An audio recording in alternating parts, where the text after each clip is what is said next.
present perfect tense کې مونږ وایو چې ما روټۍ خوړلې ده. په past perfect tense کې مونږ وایو چې ما روټۍ خوړلې وه. زړه خبره ده. د هر یو سیز د ملکیت چې کله مونږ خبره کوو، کاغه کوري، بوټانی، دوکانی، جامې، چې هر یو سیز ټي وي، ګړۍ، هر یو سیز چې څوک د هغې مالک وي، نو مونږ به وایو چې he has a car, he has a house, he has a shop. دا زما فون دی. د دې خبرې مطلب څه دی چې زه د دې فون مالک یم. صحیح ده؟ مالک یې زه یم، نو ځکه زه وایم چې دا زما فون دی که نه. نو دا خبره زه بیا په انګلیش کې څنګه کولی شم چې دا فون زما دی، یا زه د دې فون مالک یم، یا دا فون زما ملکیت دی. زه دا خبره په انګلیش کې څنګه کولی شم؟ I have a phone. زه یو فون لرم. بسم الله الرحمن الرحیم. السلام علیکم ملګرو، امید دی چې تاسو ټول بخیر. نن به ان شاء الله مونږه د انګلیش ګرامر یو ډیر اهم ټاپک شروع کوو. هغه دی has, have, had, has had, have had او had had. دا په انګلیش کې ډیر زیات استعمالیږي، په عام ژوند کې هم دا ډیر استعمالیږي. ان شاء الله مونږ به د دې په باره کې تفصیلي خبرې کوو چې دا به مونږه په کومو موقعو باندې استعمالو او مونږ دا ولې استعمالو. صحیح ده؟ نو ان شاء الله دا ټاپک به مونږه په دوو پارټس کې کمپلیټ کوو. نننی لیسن زمونږه دی پارټ نمبر 1 او په نننی لیسن کې به مونږه صرف د has, have او د had په باره کې خبرې کوو.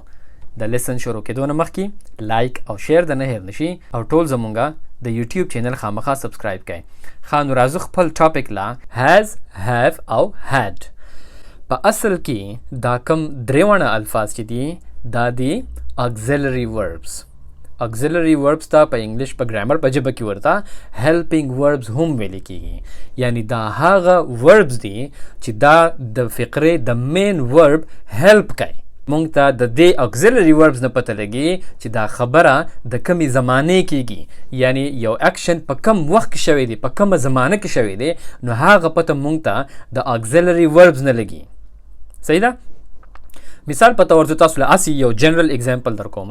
فرض که زه وایم چې I will go to Peshawar tomorrow. زه به سبا پیښور ته ځم. نو اوس تاسو ګورئ په دې سنټنس کې auxiliary verb کم یو ټکی دی، هغه دی will. نو اوس کله چې هم مونږ په سنټنس کې auxiliary verb په دې سنټنس کې مونږ will استعمال کو، نو مونږ ته د دې will نه پته ولګېده چې دا مونږ د فیوچر خبره کو، مونږ د مستقبل خبره کو، مونږ د را روانې زمانې خبره کو، کوم چې راتلونکي وخت دی مونږ د هغې خبره کو. نو دغه شانتي دا د auxiliary verb کار دی چې مونږ ته د auxiliary verb نه د زمانې پته لګي. نو دغه شانتي has, have او had هم auxiliary verbs دي او د دې نه هم مونږ ته د زمانې پته لګي. نو په کم یو فقر کې چې هم has, have استعمال شوی وي، نو مونږ ته د هغې نه پته لګي چې دا د present perfect tense خبره کیږي. present perfect tense ته په اردو کې ویل کیږي فعل حال مکمل، یعنی د present perfect tense خبره کیږي. او چې په کم یو سنټنس کې had راغلی وي as an auxiliary verb، نو مونږ ته به د هغې نه پته لګي چې دا د past perfect tense خبره کیږي. past perfect tense ته په اردو کې ویل کیږي فعل ماضی مکمل. صحیح ده؟ نو دا خوشوه خبره د دوی په باره کې چې دا په کم ټینسز کې as auxiliary verbs استعمالیږي. ښه اوس په present perfect tense کې has استعمالیږي او have استعمالیږي که نه. کم چې هم subjects وي، یعنی I, we, you, they او plural، د دې ټولو سره have استعمالیږي او د he, she, it او د singular سره has استعمالیږي. مثال په تور زه یو سنټنس یم چې he has eaten. هغه خوړلی ده، یعنی روټۍ خوړلی ده. he has eaten. صحیح ده؟ نو دلته کې وګوره د he سره ما has لګولی دی، ځکه چې ما تاسو ته اوس وویل چې دا he, she, it او د singular سره به has راځي. د singular نه زما مطلب دا دی چې مونږ د یو کس باره کې خبره کوو، هغه یو کس وي. که فرض که زه وایم چې he یا she یا it، نو دا خو د دې سره خو راځي has. که فرض که زه د یو کس نوم واخلم، یا مثال په توګه زه وایم چې موسی has eaten. موسی خوړلی ده، د موسی سره به هم بیا has راځي ځکه چې موسی یو کس دی. همدغه شانتي د I, we, you, they او د plural سره به have راځي. I have eaten. ما خوړلی ده، یعنی ما روټۍ خوړلی ده. یا they have eaten. we have eaten. یا دغه شانتي د پلورل نه زما مطلب دا دی که فرض که زه وایم چې موسی and عرفان have eaten. موسی او عرفان روټۍ خوړلې ده. نو اوس موسی او عرفان خو د یو نه زیات شول کنه، پلورل شو کنه، نو په دې ټیم کې بیا have استعمالیږي. یا مونږ دا ویلی شو چې the children have eaten، ماشومان خوړلې ده. یا مونږ ویلی شو چې the students have passed their exam، سټوډنټانو خپل اگزام پاس کړی دی. نو د سټوډنټس سره به بیا have راځي ځکه چې سټوډنټس پلورل دی. نو دغه شانتي دا اکسلري وربز استعمالیږي په پریزنت پرفیکټ ټینس کې. په اردو کې تاسو په دې باندې داسې ځان پوهه کوئ چې هغه فقرې چې د کمی په اخره کې چکا ہے، چکی ہے، چکے ہوں، دا ټول ټکي راغلي وي، نو هغې ته پریزنت پرفیکټ ټینس ویل کېږي که نه. مثال په طور ما تاسو ته اوس ووایي چې هی هیز ایټن، وہ کھا چکا ہے، هغه خوړلی ده، وہ کھا چکا ہے.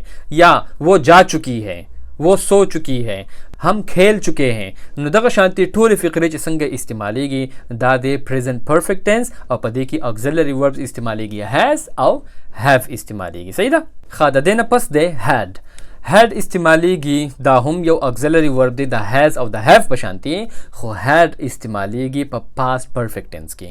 په پاست پرفیکټ ټینس کې د ټولو سبجیکټ سره I, we, you, they, he, she, it, singular, plural, سیما، مینا، علی، عثمان، چې څومره هم سبجیکټس دي د هغې ټولو سره هیډ استعمالیږي. په اردو کې د دې فقرې داسې راځي چې مثال په طور هم دغه فقره که زه واخلم چې he had eaten، هغه خوړلې وه، په پښتو کې مونږ دا وایو. او په اردو کې به څنګه راځي؟ وہ کھا چکا تھا، he had eaten.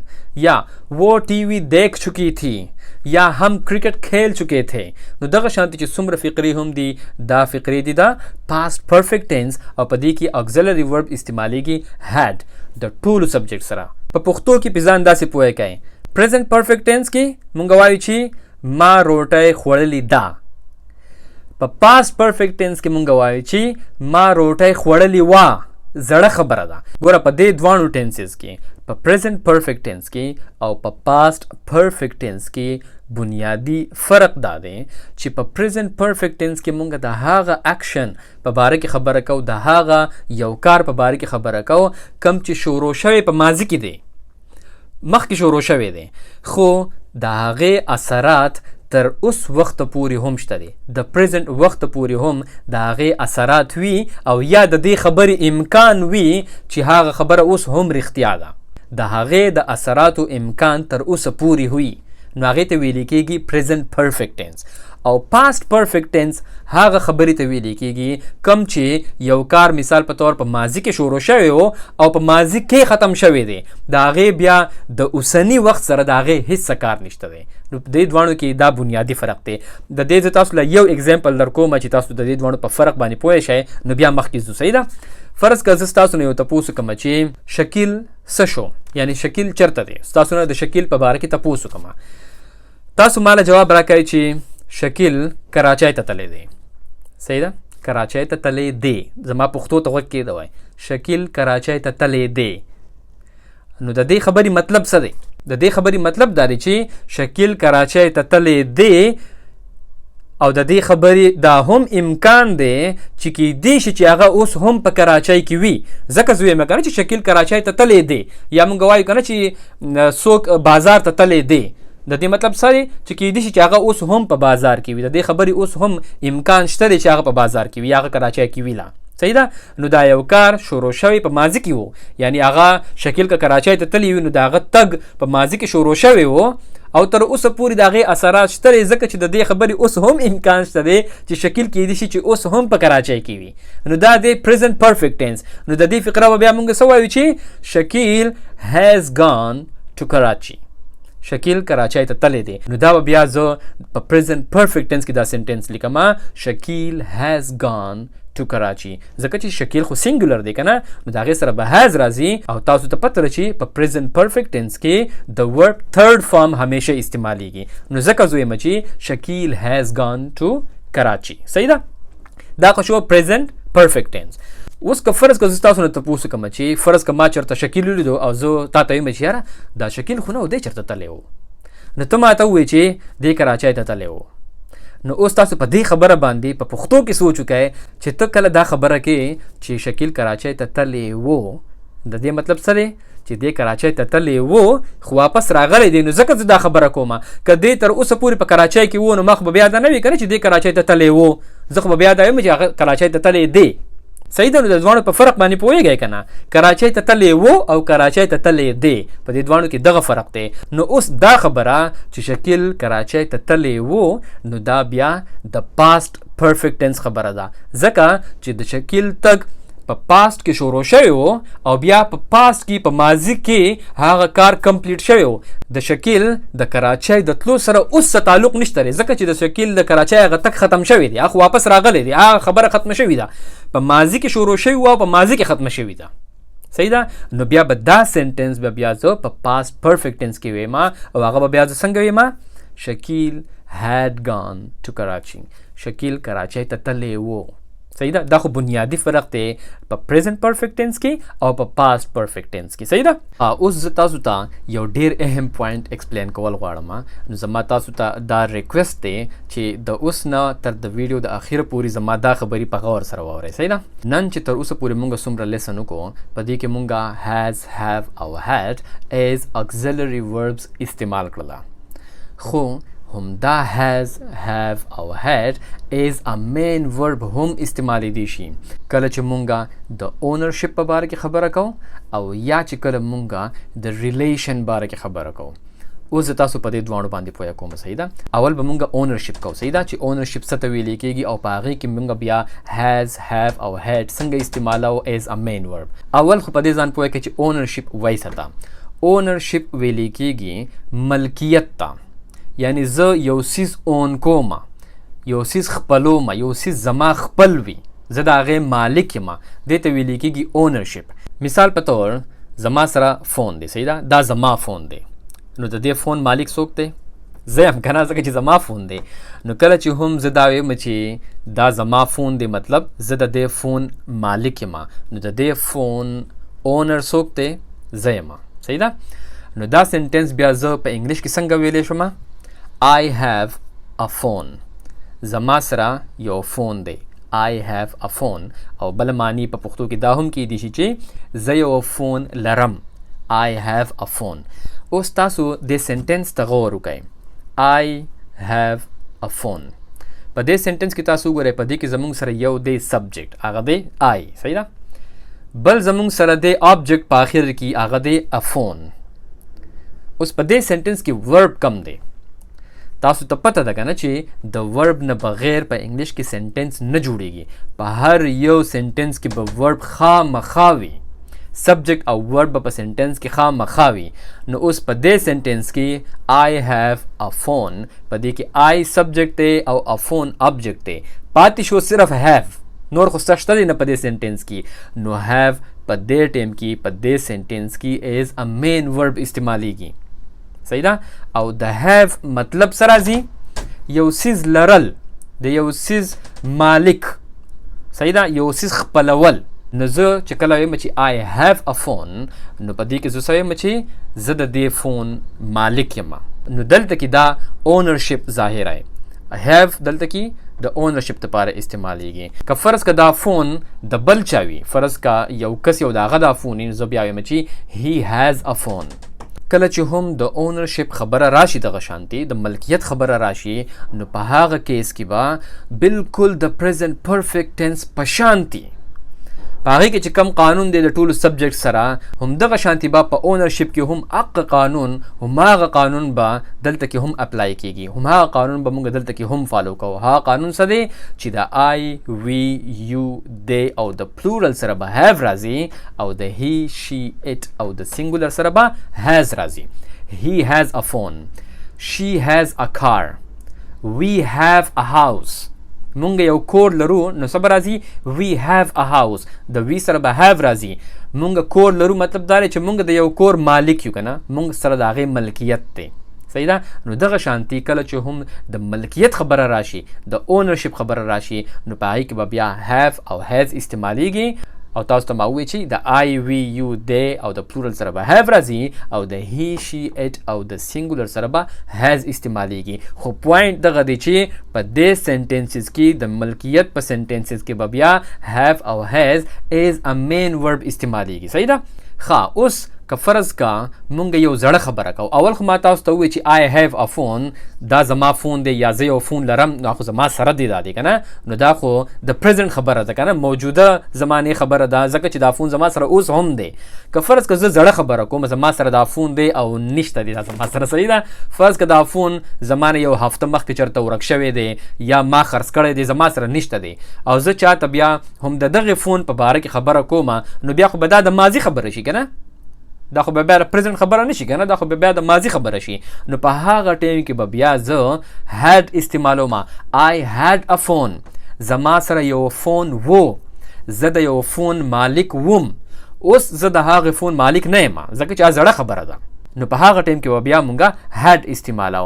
او بالکل د پاست پرفیکټ ټینس په شانتي به په دې کیس کې کله چې مونږ د ماضي خبره کوو د اونرشپ، نو د پاست پرفیکټ ټینس په شانتي به مونږه دا ایز ا مین ورب استعمالو، یعنی د آی وی یو دی هی شی اټ سنګولر پلورل موسی سیما علی کیډز ماشومان کلاړیان چې هر څوک سبجیکټ وي د ټولو سره به یو شانتي هیډ استعمالیږي.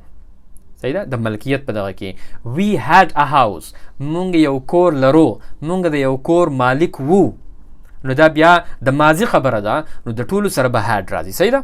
ښه، اوس راځو هغه دویم نمبر پوینټ لا چې دا هیز هیو او هیډ د ریلیشن دپاره هم استعمالیدی شي، او د ریلیشن په کیس کې هم دا ایز ا مین ورب استعمالیږي. د ریلیشن ویل کېږي تعلق ته، یعنی مونږ چې کله د یو کس د چا سره تعلق ظاهرو، نو په هغه ټیم کې بیا مونږه هیز هیو او هیډ استعمالو. مثال په تور زویم چې آی هیو 2 brothers، زما دوه رونه دي، نو په دې ټیم کې ما څه ووایي آی هیو 2 brothers، نو په دې ټیم کې بیا دا هیو تعلق ظاهره زما او زما د رونو ترمنځ، آی هیو 2 brothers. نو په دې کیس کې هم تاسو وګورئ، دې سنټنس ته هم وګورئ، آی سبجیکټ دی او 2 brothers آبجیکټ دی، نو په دې سنټنس کې بیا ورب کم یو دی، هیو. صحیح ده. آی هیو 2 brothers. او په دې کیس کې به هم د آی وی یو دی او د پلورل سره به هیو راځي، او د هی شی اټ او سنګولر سره به هیز راځي. شی هیز ا سیسټر، د هغې یوه خور ده. یو هیو ا برادر، they have sisters، they have brothers. نو دغه شانتي به دا د ریلیشن دپاره استعمالیږي، او په دې ریلیشن په کیس کې هم مونږ بیا هیډ استعمالولی شو. که فرض که مونږ د چا سره یو داسې تعلق بیانو چې هغه تعلق اوس ختم شوی دی، هغه تعلق اوس نور نشته دی. فرض که د چا رونه وفات شوي وي په دې دنیا کې، خو هغه نور نشته دی که نه، د هغوی تعلق ختم شوی دی، نو په هغه کیس کې به بیا مونږ څنګه وایو he had 2 brothers، د هغه دوه رونه وو، نو he had به راځي بیا، ځکه چې دا بیا د ماضي خبره شوله. د هغه رونه کیدی شي، الله دې نه کړي چې هر څوک دی د هغه رونه کیدی شي چې وفات شوي وي، نو په هغه ټایم کې به بیا مونږه هیډ استعمالو. یا مونږ د خپل نیکه په باره کې چاته خبره کوو، نو زه وایم چې I had a grandfather، زما نیکه وو، اوس خو کیدی شي هغه وفات شوی وي، نو بیا به چې زړه خبره وي، نو بیا به هیډ استعمالیږي. او د دې ریلیشن په حوالې سره به هم د ټولو سبجیکټ سره که د ماضي خبره وي، نو د ټولو سره به هیډ راځي. آی وی یو دی هی شی اټ، د ټولو سره به هیډ راځي. صحیح ده. نو دا و زمونږه نننی لیسن د هیز هیو او هیډ په باره کې. په نننی لیسن کې مونږه هیز هیو او هیډ ایز اگزیلري وربز هم استعمال کړله، او ایز ا مین ورب هم استعمال کړله.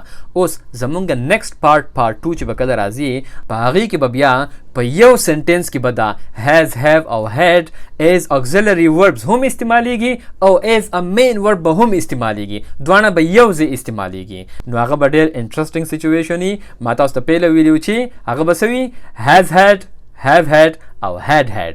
نو انشاءالله د دې په باره کې به مونږ په تفصیل سره په پارت نمبر 2 کې، یعنی په نیکسټ لیسن کې به مونږ د هغې په باره کې خبرې کوو. زما امید دی چې تاسو به د ننني لیسن نه ډېر څه زده کړي وي. انشاءالله په نیکسټ لیسن کې به بیا میلاویږو. ټول د خپل ځان ډېر خیال ساتئ. د الله په امان.